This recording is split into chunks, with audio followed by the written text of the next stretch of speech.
Good morning friends, કેમ છો? જય શ્રી કૃષ્ણ, જય માતાજી. ચેતન ગઢિયા વ્લોગમાં તમારું સ્વાગત છે. અને જો અત્યારે સવારના 7:30 જેવું થયું છે અને આપણે વ્લોગની શરૂઆત કરી દીધી છે. અને ઘરમાં બધા પણ જાગી ગયા છે ને પોતપોતાના કામમાં લાગી ગયા છે. ચેતન પણ ઓફિસે જવા માટે રેડી થઈ ગયા છે અને કાવ્યાબેન પણ આપણા અડધા પડધા રેડી થઈને બેસી ગયા છે. અને આજે છે ને પપ્પાને એ લોકો જુનાગઢ જવા માટે રિટર્ન થવાના છે, નીકળવાના છે. એટલે કે આજે એમની ટિકિટ છે. તો જે 5 વાગ્યાની ટ્રેન આવે છે ને એ ટ્રેનમાં એ લોકો જવાના છે. તો એની બધી પણ તૈયારી ચાલે છે. અને આપણા કાવ્યાબેન પણ જોઈ બેસી ગયા છે.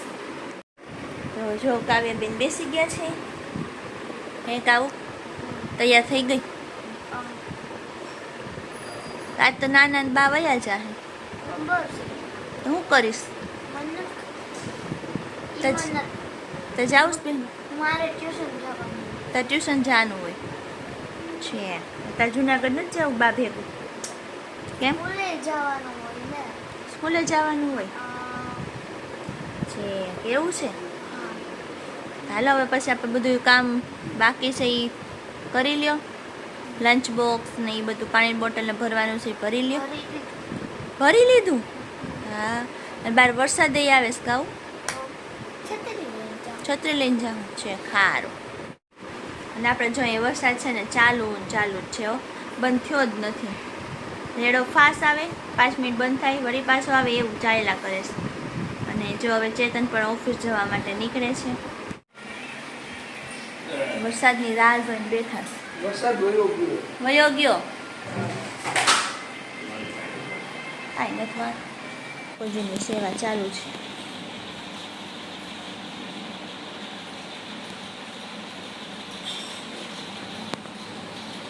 તો જો કાવ્યાબેન પણ સ્કૂલે જતા રહ્યા અને ચેતન પણ મમ્મીને આવજો કહીને ઓફિસે જતા રહ્યા છે. માર્કેટમાં જવાનું છે કારણ કે મમ્મીને એને દહીંને એવું રસ્તામાં ખાવા માટે લેવાનું છે, છાશ લેવાની છે, દહીંનું દળાવવાનું છે મારે. એ બધા કામ પતાવવાના છે.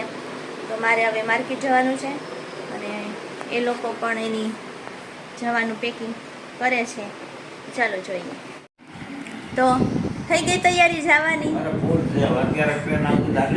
અત્યારે થોડી ટ્રેન આવે? તમે કહો તો અહીં થોડી આવી જાય કઈ ટ્રેન. તેના ટાઈમે જ આવે ને. હા, ત્યાં બહુ વરસાદ છે, એવા સમાચાર આવે છે. રાત્રે આવતો તો એમ કહેતા હતા, રાતે બહુ વરસાદ પડ્યો. તમારે ધોધ ચાલુ થઈ જાય ગિરનારમાં? થઈ ગયા ને? હું જાવતી ફોટા ને વિડીયો પાડજો ને મને મોકલજો. તમારે ઠેલા પેક થઈ ગયા? અમારે શું ઠેલામાં હોય? લાવ્યો હોય જ પેક કરવાનો હોય બીજું. હા, ઈ ઠેલો હોય, ઈ વાત સાચી. માર્કેટમાંથી આવી ગઈશ પણ આમ જો વરસાદ અંધારો જ, કોઈ અંધારું થઈ ગયું. 11:30 જેવું થયું પણ બહુ અંધારું થઈ ગયું. અને આપણે હવે છે ને રસોઈની તૈયારી કરવી પડશે કારણ કે બધું વારે લઈ જવાનું હોય, એ પણ બનાવવાનું છે. શાક ને એવું તો થઈ ગયું છે, ખાલી રોટલી ને ભાખરી ને સંભારો એવું બધું બનાવવાનું છે. તો ચાલો બધું બનાવવાનું સ્ટાર્ટ કરી દઈએ. જોરદાર વરસાદ આવ્યો. કેવું અંધારું થયું હતું. ઓહો, ક્યારનો નહોતો આવ્યો વરસાદ. અંધારું ફૂલ થયું હતું એટલે ધબધબાટી બોલાવતો આવ્યો. પાણી હાલતા કરી દે આપણી શેરીમાં.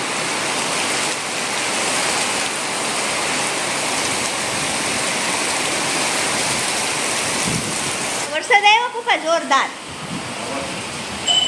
તો આપણે થારું જ રિક્ષા કહી દીધી તમારે જવામાં. હા, બાજુમાં રિક્ષાવાળા ભાઈ રહેશે એટલે વાંધો નથી. બાજુમાં રિક્ષાવાળા કાકા રહેશે ને એટલે વાંધો નથી. એને કહી દીધું કે 4 વાગે આવી જજો. પણ આ વરસાદ હોય ને તો થોડીક આમ તકલીફ તો રહે. પણ જોઈએ હવે શું થાય, 4 વાગે વરસાદ આવે કે નહીં. પણ જોવા જઈએ કે કેવો વરસાદ આવે છે કારણ કે વરસાદ એકદમ જોરદાર પવન સાથે આવે છે. કપડાં પલળી ગયા છે અમારે, એવું લાગે છે. આખું ધાબુ પલળી ગયું જો છે ને. વાછટ આવી બધે પલળી ગયા ને. વાસો ટાઈમે બધાય કપડાં પલળી ગયા અમારા, બધાય કપડાં પલળી ગયા. આમ જો હા પવન તો જો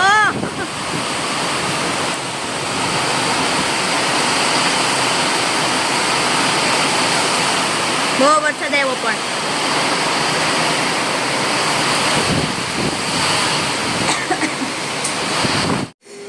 રસોઈ બની ગઈ અને હવે બધા જમવા માટે બેસી જાય છીએ અમે. તો જો જમીન હજી તો ફ્રી નથી થયા ને, આ તો પાછો ધબધબાટી બોલાવતો વરસાદ આવી ગયો. હવે આ લોકોને નીકળવું છે 4 વાગે, કઈ રીતના જાહે ને એ થોડીક ચિંતાજનક થઈ ગયું. અને કેટલો વરસાદ આવતો હોય તો થોડા ઘણા તો આપણે પલળી જ જવાના હોય. રિક્ષામાં બેસીએ, રિક્ષામાં ઉતરીએ, સ્ટેશન જાય. 4 વાગે બંધ થઈ જાય ને વરસાદ તો સારું. જો કેટલો જોરદારથી પાછું શરૂ થઈ ગયો છે.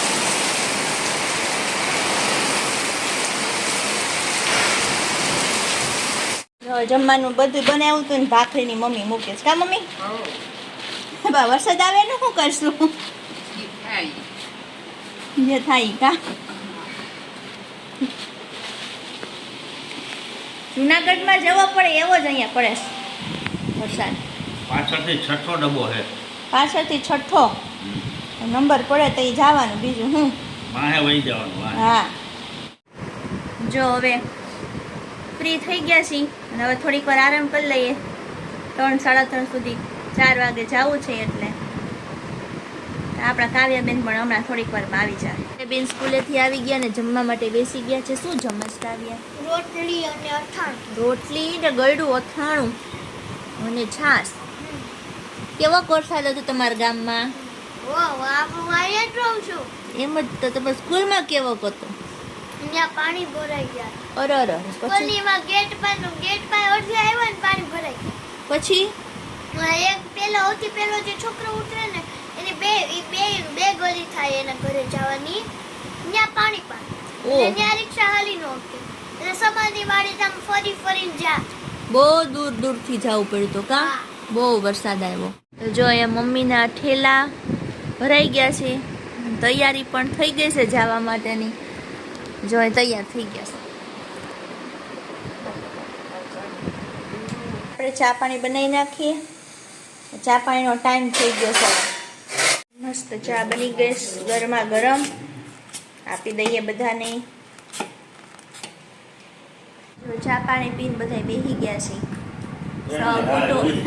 હજી વાર છે ટ્રેન લાઈનમાં બેસી ગયા છે. કાવું તો ખાલી કર્યો. એ કાવું ટ્રેન અહીંયા આવવાની તો ક્યાં જાહે? ત્યાં જવાનું હોય. ટ્રેન થોડી કઈ અહીંયા આવશે.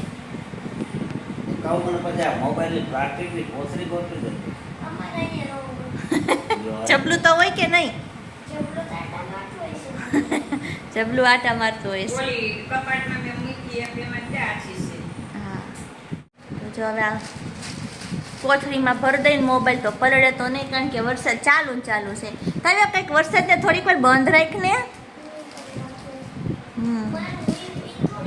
તારે ટ્યુશનમાં જવાનું ખબર છે ને?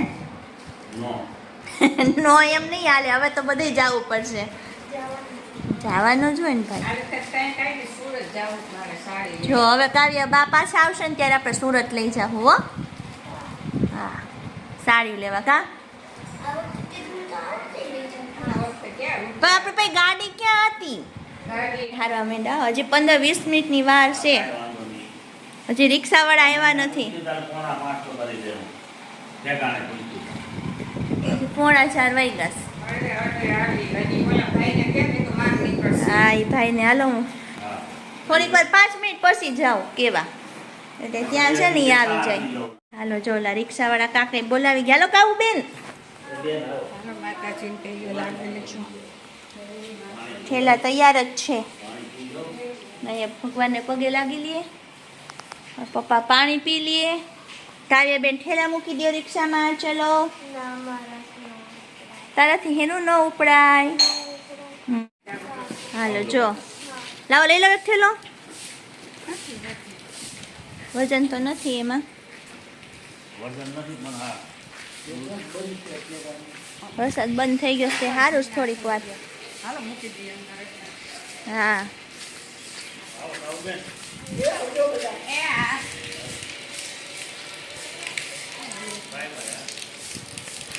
ચલો જો જો રિક્ષા એ તૈયાર છે અને જો અહીંયા પાણી કાઢે છે. કાકાના ઘરમાં પાણી આવી ગયું છે તોય. હજી વરસાદ એટલો નથી. હા વરસાદ નથી એટલો તો અહીંયા ઘરમાં પાણી આવી ગયું છે. તો પાણી તો માથાથી જ ને. વરસાદ એટલો પડે ને રિક્ષા ઉપડતી નથી.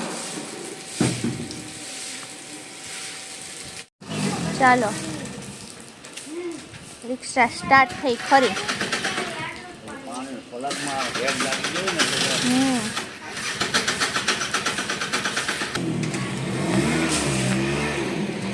સીટ લુવી છે ને ભીની છે ને સીટ લુઈ નાખો.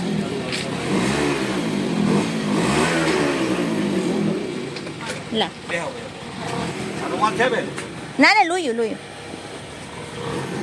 હાલો પેલો વરસાદ પડી જાય ને પલકમાં પેલું આ નીચે નહીં મુકાય. પડી છે. જે હવાની 10 વાગ્યાની વરસાદ વધારે પડ્યો ને ભાઈ કહું જાતિકા. હાલો આવજો પાછા વેલા કાલે આવજો પાછા. કાલે પાછા આવજો. દિવસમાં. હા જન્મદિવસમાં તને કે કહું. દાદા હતા બે તો જાય નહીં ફરે કે જન્મદિવસમાં આવશે. હા જન્મદિવસમાં આવજો.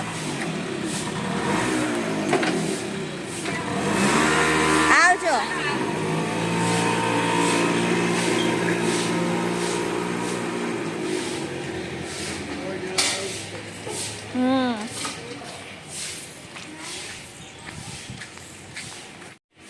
ચલો રિક્ષા તો માંડ સ્ટાર્ટ થઈ અને જતા રહ્યા.